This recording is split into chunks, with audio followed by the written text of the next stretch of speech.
Good evening. It's good to see everyone, and we're very thankful for everyone's presence here. Going to be continuing something that I began the last time I spoke about a week and a half ago on a Sunday morning. I had given a lesson kind of addressing the situation of what you might broadly call the Christian and mental health. We discussed kind of that in a broad sense. And as we talk about that, mental health is a really, really big category. It's something that's talked about a lot today, and that's a good thing that more attention has been brought to mental health and mental well-being.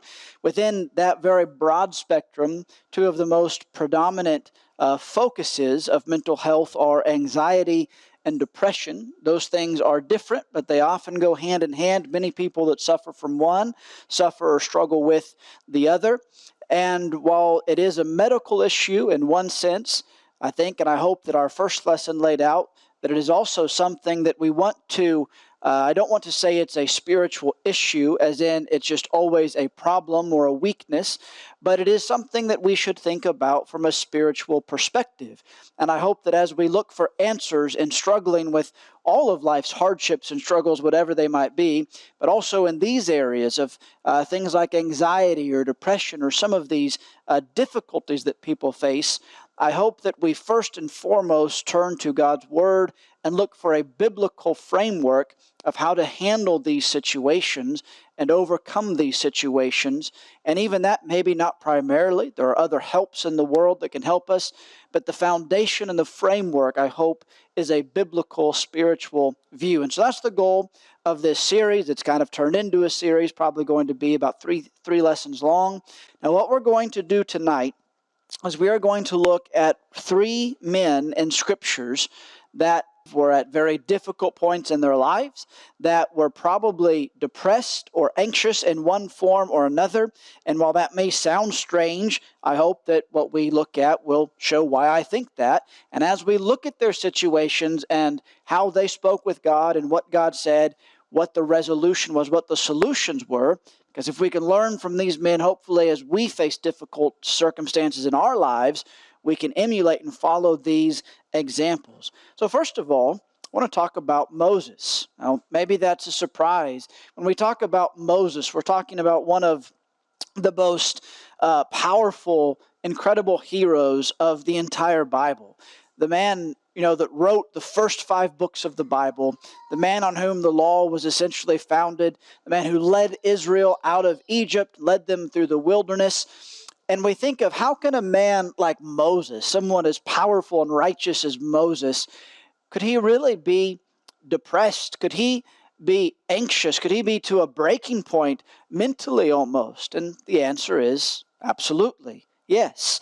When we look through the story of Moses, what we're going to come to in Numbers 11 is roughly 1 year has passed from the time that Moses and Israel left Egypt after watching those 10 plagues, crossed the Red Sea, come to Mount Sinai. They've now been at Mount Sinai for several months, and they are getting ready. They are leaving Mount Sinai, getting ready to travel towards the Promised Land. This is before the defection of the spies and before the sentence of 40 years in the wilderness. So at this time, they're still on their way to the Promised Land.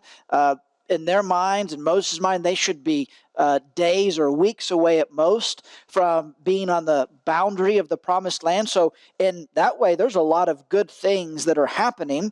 But also over this past year, Moses, as he has led these people, has dealt with complaint after complaint after complaint. And Numbers 11 opens up with more complaints. The most recent complaint had been in verses 4 through 9 of that chapter. The people were getting tired of manna. Now, that may sound ingrateful, and it was. But these people had lived on manna for about a year. And they began saying to Moses, in fact, they're mentioned as the rabble among them, or the riffraff among them. They began complaining, and they began raising this complaint. And they're saying, oh, we wish we were back in Egypt where we had meat, and we had cucumbers and leeks and everything that our hearts desired. But all we have is this loathsome manna to eat. And they're getting angry with Moses. And listen to what we read about Moses there. Numbers 11, beginning in verse 10, As Moses heard the people weeping throughout their clans, everyone at the door of his tent, and the anger of the Lord blazed hotly, and Moses was displeased. Moses said to the Lord, "Why have you dealt ill with your servant? And why have I not found favor in your sight, that you lay the burden of all this people on me? Did I conceive all this people? Did I give them birth, that you should say to me, carry them in your bosom, as a nurse carries a nursing child, to the land that you swore to give their fathers? Where am I to get meat to give all this people? For they weep before me and say, 'Give us meat that we may eat.' I am not able to carry all this people alone. The burden is too heavy for me. If you will treat me like this, kill me at once if I find favor in your sight, that I may not see my wretchedness." Now, on first reading, and I've probably done this reading through, you may sit and think, well, it sounds like Moses is just getting a little grumpy, and it sounds like Moses is doing the very same thing that the people are doing, and he's complaining. I want you to stop and really think about what Moses is facing and look at the language that Moses uses. Moses, I don't think, is just throwing some spoiled temper tantrum. This is who God would say is the meekest man in all the earth. And look at where he's at mentally.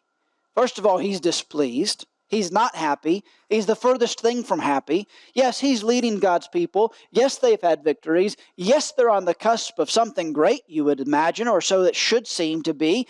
And yet he is unhappy. He's displeased because of everything that's going on around him. Notice he says that he is burdened. He says the burden is too heavy for me. What is one of the main causes of stress and of anxiety, of depression and sadness? It's burdens. When people feel that they have too much on their plate, when people feel that there's too much resting on their shoulders, it leads to mental exhaustion at best, and it leads to anxiety and perhaps even depression at worst. And that's where Moses is. He can't handle it. It's too much for him. He feels that it's unfair. He even says that he's wretched. He's not just a little put out with this. He says that I may not see my wretchedness. Again, we can sit back and say, oh, he's just throwing a pity party. That'd be about as fair as saying to somebody when they're going through a bout of depression or severe anxiety, oh, they're just having a pity party. We wouldn't do that to others. I don't think we should do it to Moses here. Moses is feeling absolutely wretched. And I don't think he perhaps went through this, but when you stop and think about it, he could have rightly said, look, I left a palace. I left the life of a prince to be treated like these slaves. I didn't have to do that, but I chose them because they're my people and they're God's people. I had a good life going on over in Midian when I was shepherding and just with my family, but I came back to bring you all out of slavery. I risked my life. I went through all that trouble because you're God's people and you're my people. And you know what you continue to do every day? You complain and you bicker and you moan and you threaten me, and there's never a word of thanks. There's never a word of encouragement. It's just darkness again and again and again, and I feel absolutely wretched about it. That's where Moses is at. In fact, you know how far it is? He says to God, if this is how it's going to be, then please be merciful enough to kill me. I'm not going to go so far as to say that Moses is considering suicidal thoughts, but in the worst forms of depression and anxiety, people get to a point where they feel like death is surely better than living. That's a dark place, and Moses is there. Moses is saying, if this is how it's going to be, it would be better, Lord, for you to just kill me. That's how bad Moses' situation is at this time. Now let's look and see what God says to Moses. He doesn't just tell him to grow up. He doesn't just tell him to get over it. Look at what he does. Verse 16, the Lord said to Moses, gather for me 70 men of the elders of Israel, whom you know to be the elders of the people and officers over them, and bring them to the tent of meeting, and let them take their stand there with you. And I will come down and talk with you there. And I will take some of the Spirit that is on you and put it on them. And they shall bear the burden of the people with you, so that you may not bear it yourself alone. So what happens in this scenario? And by the way, you're going to see this in all of these case studies. It probably doesn't just make Moses immediately feel better. He's not just happy-go-lucky all of a sudden. But God gives him the tools to manage his difficulties. Now, Moses has already started off in the right place, because what has Moses been doing? Moses is talking with God. Notice Moses doesn't just go to Aaron and vent. Moses just doesn't cocoon himself away from everybody else and God. He's talking to God. Now, we may read that and think he's talking pretty boldly to God. And maybe we can learn from that. Now, I would be very careful about saying what Moses said. Moses was said to be the friend of God. But you know, when Moses was at his wit's end, he went and he talked to God about it. He prayed about it. We read this verse last time, Philippians 4, verses 6 and 7. Do not be anxious about anything. That's a really hard imperative statement. Don't be anxious. How in the world can we not be anxious? Well, Paul says there, but in everything, by prayer and supplication with thanksgiving, let your requests be made known to God. And the peace of God, which surpasses all understanding, will guard your hearts and your minds in Christ Jesus. I know it sounds cliche. I know people get tired of it, that's the solution. But that's one of the primary solutions, one of the primary tools we've been given to overcome the hardships of life, including anxiety, including depression, including all of the trials that we face in those situations. It's talking with God. Now, talking with God, I think, would include reading God's word and hearing what God has to say. Moses is listening to God, but also talking to him through prayer. There is no one that we could talk to that's better than to go to the Lord in prayer.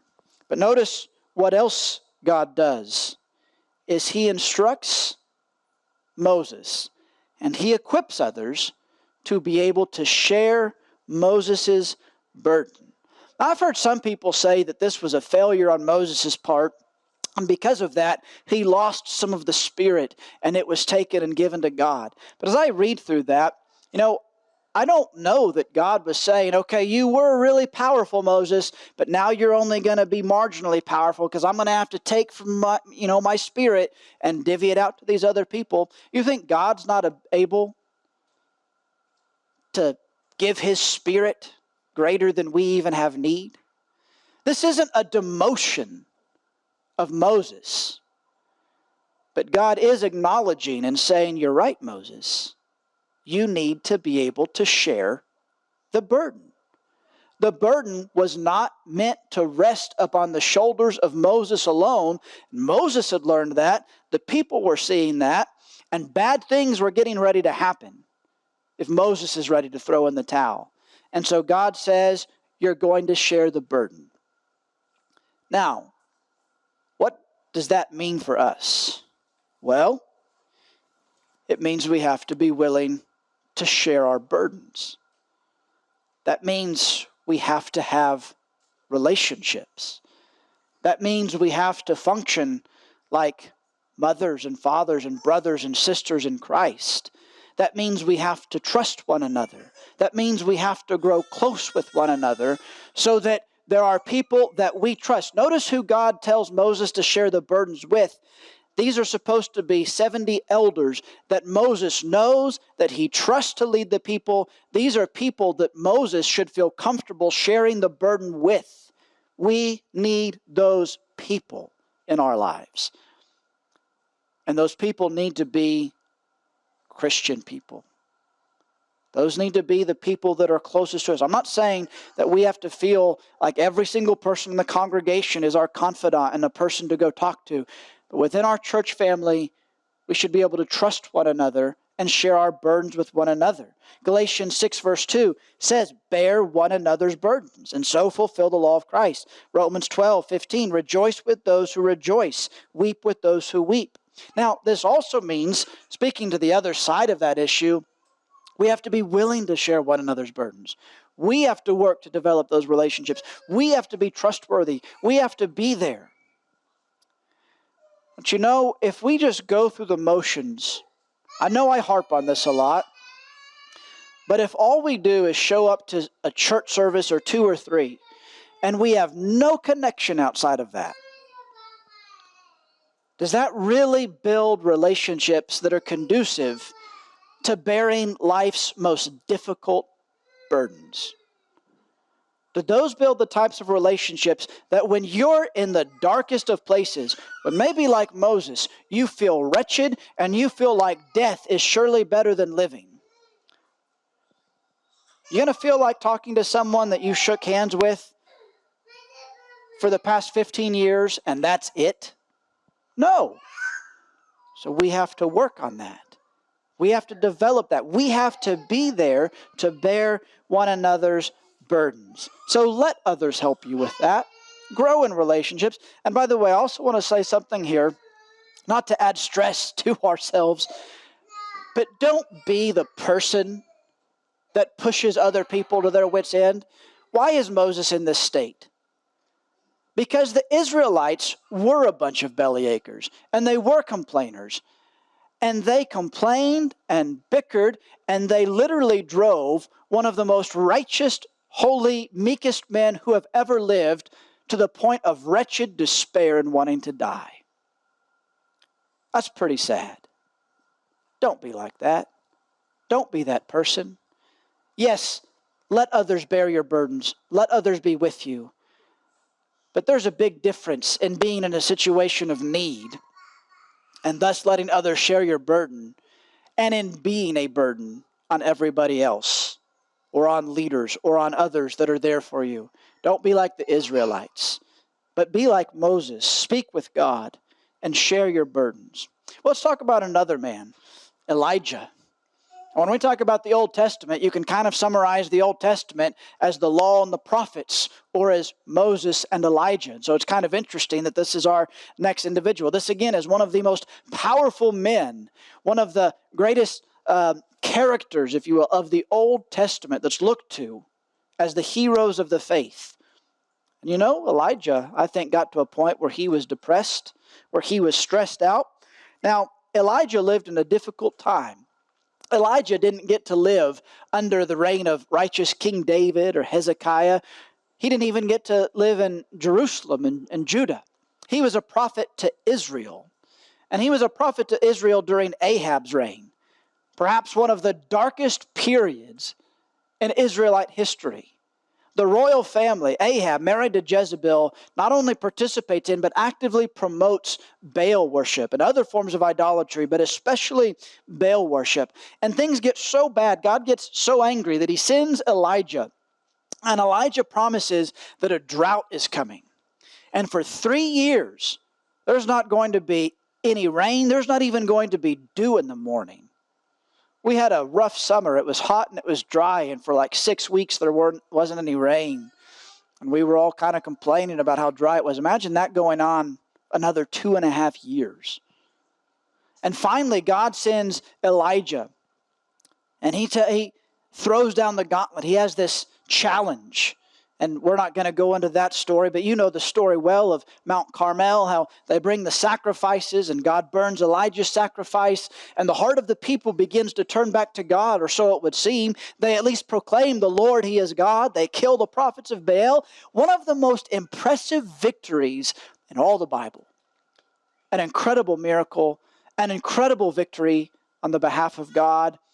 You know what happens right after that? In 1 Kings 19, beginning in verse 2, it says, Jezebel sent a messenger to Elijah, saying, So may the gods do to me, and more also, if I do not make your life as the life of one of them. She's speaking about the prophets of Baal that had been slaughtered by this time tomorrow. So she's saying she's going to kill him within a day. Then he was afraid, and he arose and ran for his life, and came to Beersheba, which belongs to Judah, and left his servant there. But he himself went a day's journey into the wilderness, and came and sat down under a broom tree, and he asked that he might die, saying, It is enough now, O Lord, take away my life, for I am no better than my fathers. Now, after this, he falls asleep. God actually provides for him. He has ravens bring him some food, and on that food he goes for 40 days in the strength of that. And he travels to a mountain, and we'll pick up in verse 9, and it says there he came to a cave and lodged in it, and behold, the word of the Lord came to him. And he said to him, What are you doing here, Elijah? He said, I have been very jealous for the Lord, the God of hosts. For the people of Israel have forsaken your covenant, thrown down your altars, and killed your prophets with the sword. And I, even I only, am left, and they seek my life to take it away. Then we read that great passage where God passes by in a great wind, an earthquake, and a fire, but Elijah never hears God in those. And then finally God speaks to Elijah in a whisper. And he asks Elijah that same question, Elijah, why are you here? And Elijah gives that same answer. I have been jealous for the Lord, but everyone else, they have forsaken you. They've killed your prophets, and they seek my life also. What do we see here in Elijah's life? And by the way, this comes after one of the most impressive victories. So just because you're riding high today doesn't mean trouble's not coming tomorrow. You always need to be prepared. But Elijah's alone. One of the biggest problems with anxiety, with stress, with depression is typically loneliness. Elijah felt very alone. And we're going to talk about whether he was alone or not, but he felt very alone. He's saying to God, I am the only one left. He feels hopeless. Even after all he's accomplished.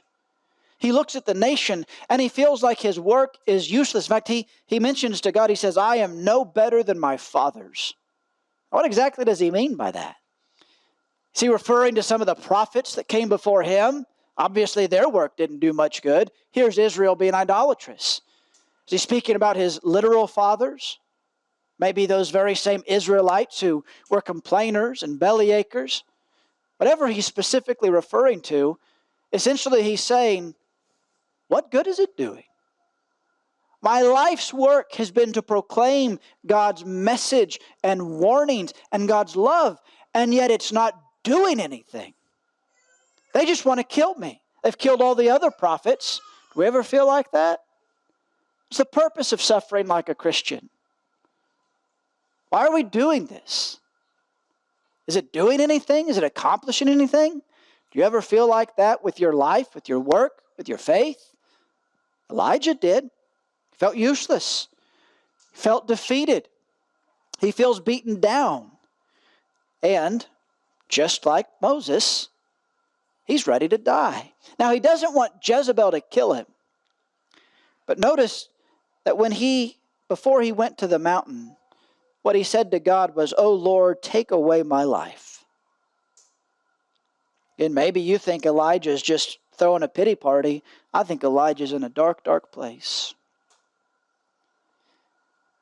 And he feels so hopeless, and so alone, and so frustrated by the lack of positive things that have really been accomplished in his life. I mean, after all, it took fire from heaven to get anybody to do anything.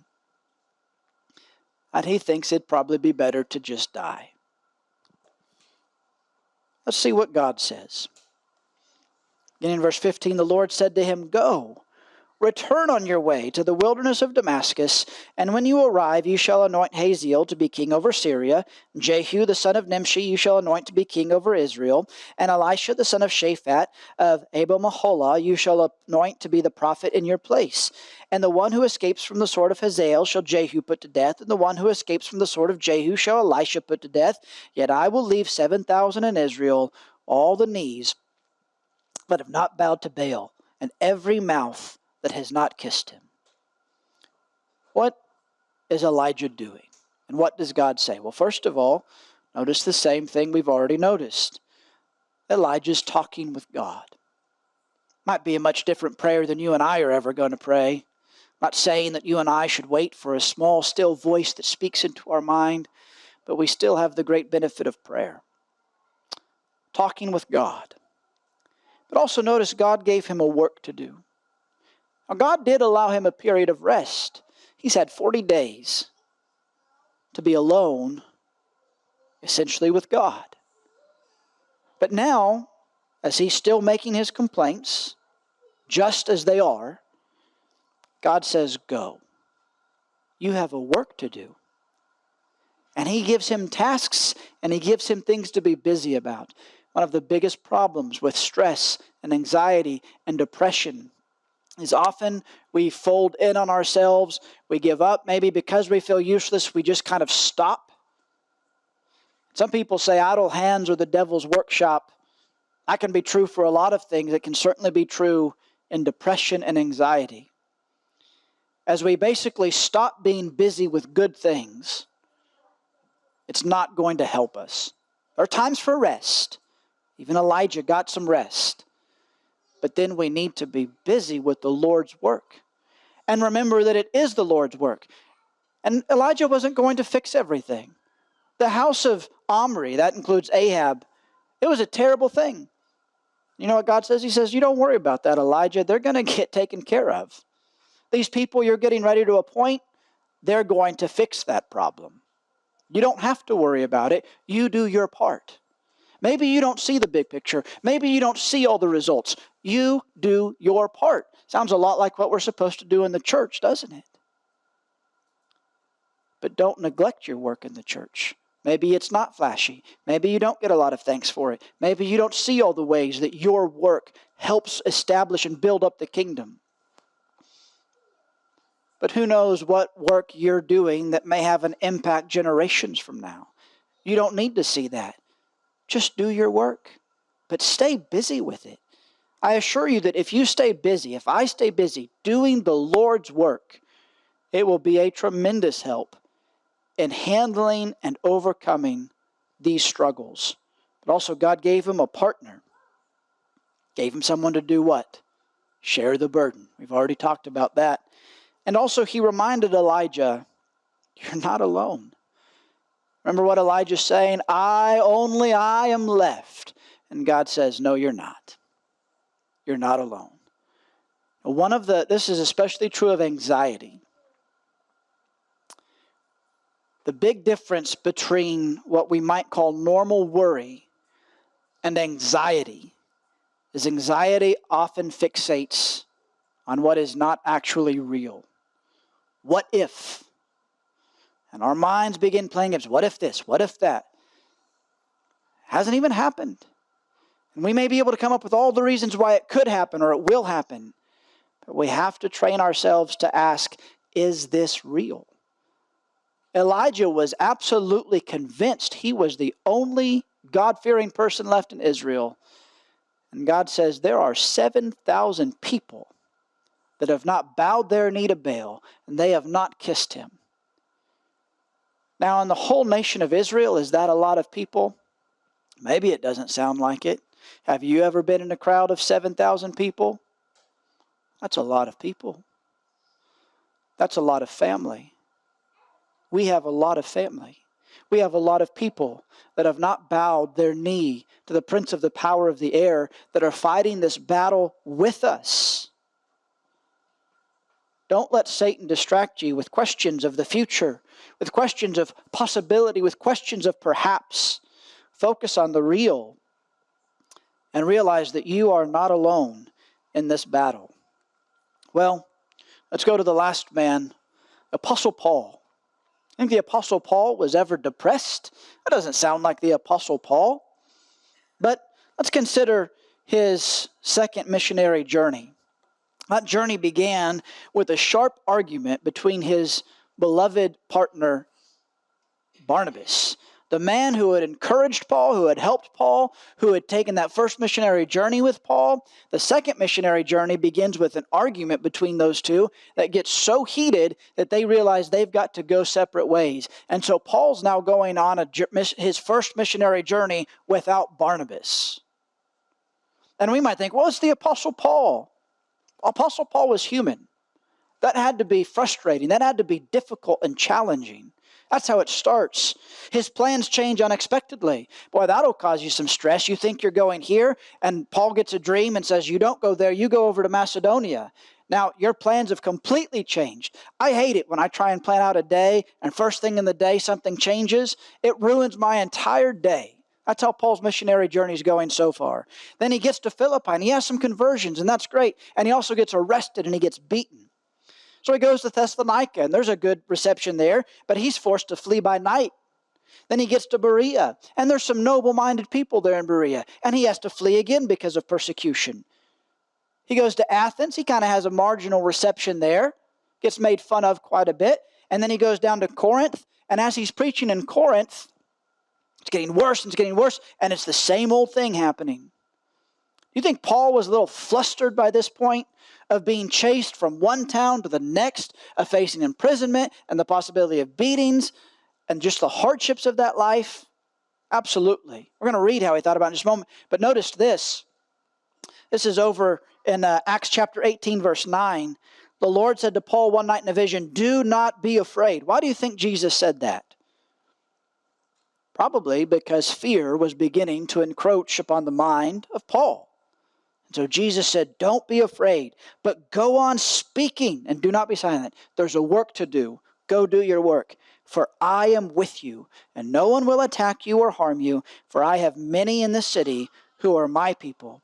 And he stayed there 1 year and 6 months, teaching the word of God among them. He's speaking with Christ. Christ is speaking to him. He has a work to do, and there are others. And so he gets busy. But Paul then, interestingly, is these very people that he later discusses some of these things with, of how difficult of a time he had, not only there, but elsewhere. Listen to this. This is in 2 Corinthians chapter 1, verse 8.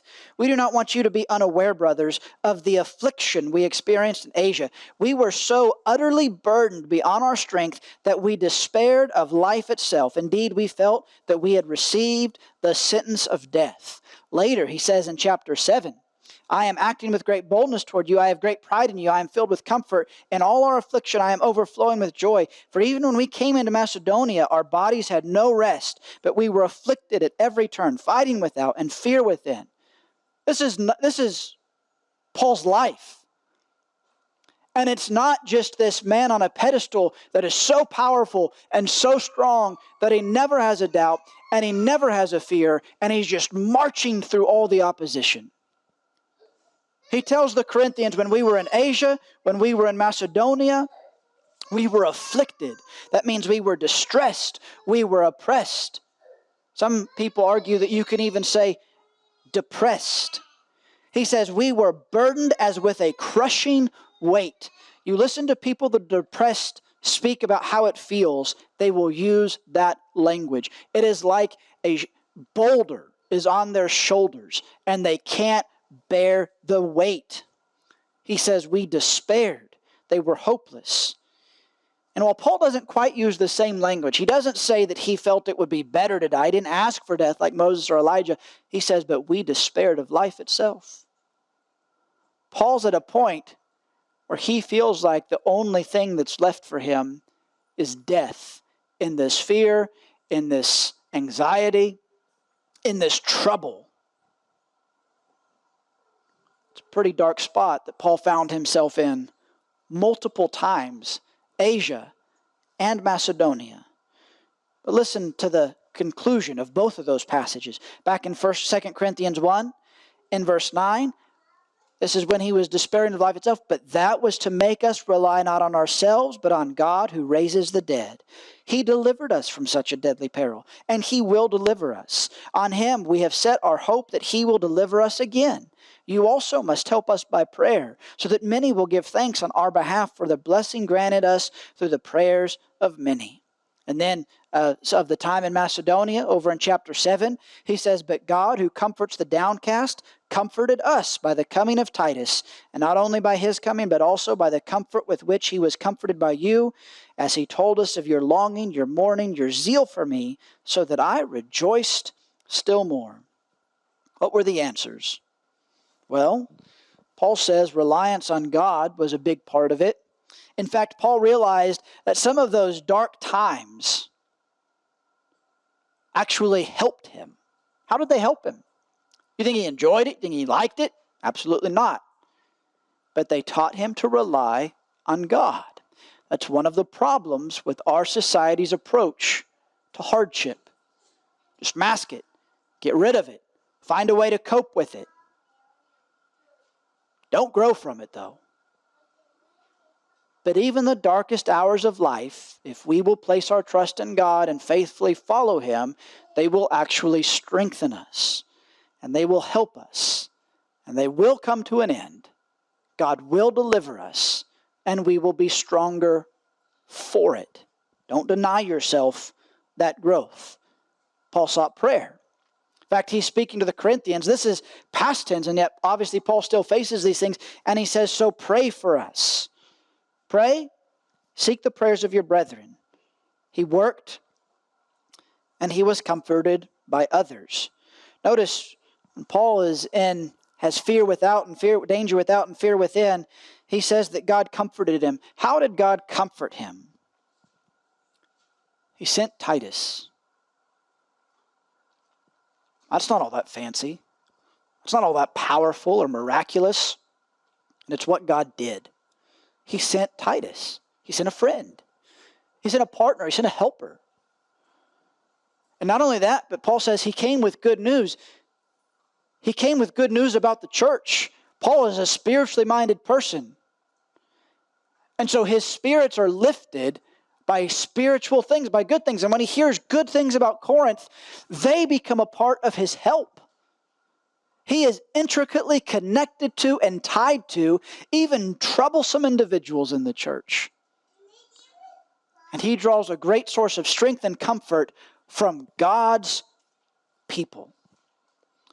And so as we look at these three men, we see very different men living in very different times and at very different places and facing in some ways different problems, and yet actually all facing the same thing. They're facing loneliness. They're facing fear. They're facing hopelessness. They're facing death. And they all have the same solutions. What were their helps? First of all, it was God. Speaking to God. Listening to God. Relying on God. Again, maybe it sounds cliche, but in your darkest times, turn to God. Don't wait for dark times to turn to God. Build a foundation now, and then when days get difficult, like they did for Job. Remember Job? We could have added him to this list. What did he do when he lost everything? He fell down and he worshiped. Where did he go? He went straight for God. That's what these men did. What should you do in your darkest days? Stay away from God? Stop praying to God? No. Get closer. Also, all of them spoke with God. We've mentioned prayer. You think you've prayed enough? Pray more. Ask others to pray with you. Work. Stay busy with the Lord's work. I'm not meaning go find yourself another hobby. I'm not saying find a way to kill time or entertain yourself mindlessly. But be busy with good things. Moses still had to lead the nation. He needed to help, but he needed to lead. Elijah had things to go do. Paul had a message to go preach. Work. Work for the Lord. You'll be able to overcome many of those struggles. And never forget the blessing of God's people. I can't emphasize this enough. We are God's solution. One of the primary solutions that He has given for overcoming anxiety, stress, hardship, pain, loss, hopelessness, all of those things. I understand it logically. Hardship comes, and for some reason, we won't say we want to be alone. We don't want everybody around us. We don't want to be pestered. Or maybe we're embarrassed, whatever it is. And we withdraw. And it's the worst thing we can do. When you don't feel like being around God's people because you're anxious, because you're sad, because you're depressed, that is a time you need God's people. Be with God's people. When you're not depressed, be there for God's people. build those relationships. Let's put in the work now, and let's trust one another. Lean on one another. Hold one another up. Rejoice with others as they rejoice, but be there to weep with them as they weep. Rely on God's people. Well, I said 3, but we're going to consider very quickly one more. I wouldn't say was depressed or anxious, but I'm sure was feeling all of the emotions. Because last time we ended with Jesus at the Lord's, and his final night. That's where we got the title of this series. When Jesus was preparing his disciples, and he told them bad things were coming, and they were going to be sorrowful. But he said, but your sorrow will be turned to joy. I want to go back to Jesus again. And that same night, just a little while after that very conversation, we all know the scene of Jesus there in the Garden of Gethsemane. Without reading all the verses and going into a deep case study, I think you can probably see where I'm going. What did Jesus do? He spent time with God in prayer. Even though they let him down, he sought the companionship of his disciples, and he got ready to do his work. He spent that time in prayer. He sought the comfort and the help of his companions, and he got up and he did his work, as hard as it was. And Hebrews says this, since we are surrounded by so great a cloud of witnesses, let us also lay aside every weight and sin which clings so closely, and let us run with endurance the race that is set before us, looking to Jesus, the founder and perfecter of our faith, who for the joy that was set before him endured the cross, despising the shame, and is seated at the right hand of the throne of God. For the joy. What Jesus was experiencing in the Garden of Gethsemane would seem to be the furthest thing from joy. And when it comes to just happy feelings, it was. May have been the darkest moments any being has ever experienced. And you know what it turned into? Didn't turn into an easy pathway right away, but it turned into joy. How is that possible for Jesus? Because that's how truly he wants to be with you. And he wants you to be with him. And so as you face dark hours, and as you face the stresses of life, and you face the depression that comes with life sometimes, the sadness, the heartaches, remember your joy is not gone. It's ahead. It's not behind you. It's in front of you. God's given you tools to equip you to make it through prayer, others, work, but you use those and you march forward. Not just so that all the pain will be gone one day. We talk about heaven that way so much, as if that's the real reason that heaven exists, as if the no more tears is the best part of heaven. That's not the full joy. The full joy is Jesus.